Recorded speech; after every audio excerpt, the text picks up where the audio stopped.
Good afternoon, si Sir Rowy Dayan-Dayan kung saan nasunugan yung bahay sa kagabi. So sir, saan ba nanggaling yung sunog at paano nangyari, bakit nagkasunog?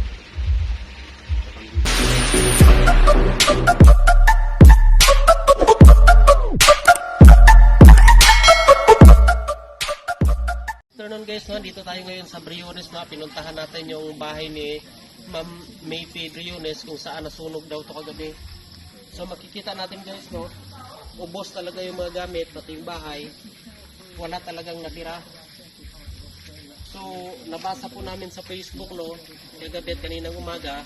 So nangangailangan sila ng tulong. So sana guys, mayroong makadinig sa hinanaig nila na sana makarecover po sila ulit sa kanilang pagkasunog. Good afternoon, si Sir Rowy Dayan-Dayan kung saan nasunogan yung bahay sa kagabi. So saan ba nanggaling yung sunog at paano nangyari, bakit nagkasunog? Sa kandila. Naiwanan nyo? Natusan ko ng anak ko, hindi na kandila. Palagtana, kanina tayo.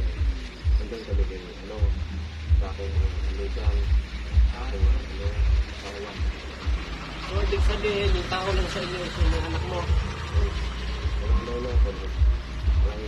Pangalan ng pangaywa. So sanda to, nagsindiit kandila. Tapos, nagpanaw sanda? Ano pa sila, nagpanood pa sila ng TV. Okay. So hindi na saan nakita nga nag-umpisa ng talo, susunog? Hindi. Saglit na pumunta sila nila sa tayo.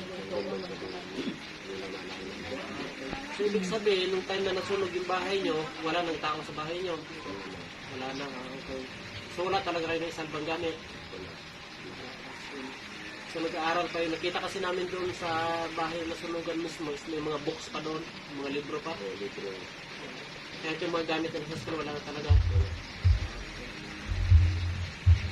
So, sir, pwede mo pasalamatan na lang yung mga tumulong sa atin? Maraming salamat. Nagtulong sa amin. Tulong na yan tayo. Nagtulong sa amin. Nagtulong na yan tayo. Salamat sa lahat. So, plano niyo, sir, na tayo ulit ba yung bahay niyo? Marami na magtulong. Okay, meron na. Meron tayo ng mga donation, no? Sa plano ni sir na ipatayo ulit yung bahay. Sana po ay makapagpanood itong video para matulungan sila kahit makabigay tayo ng kaunti basta makatulong sa pag-restore nila ng kanilang bahay.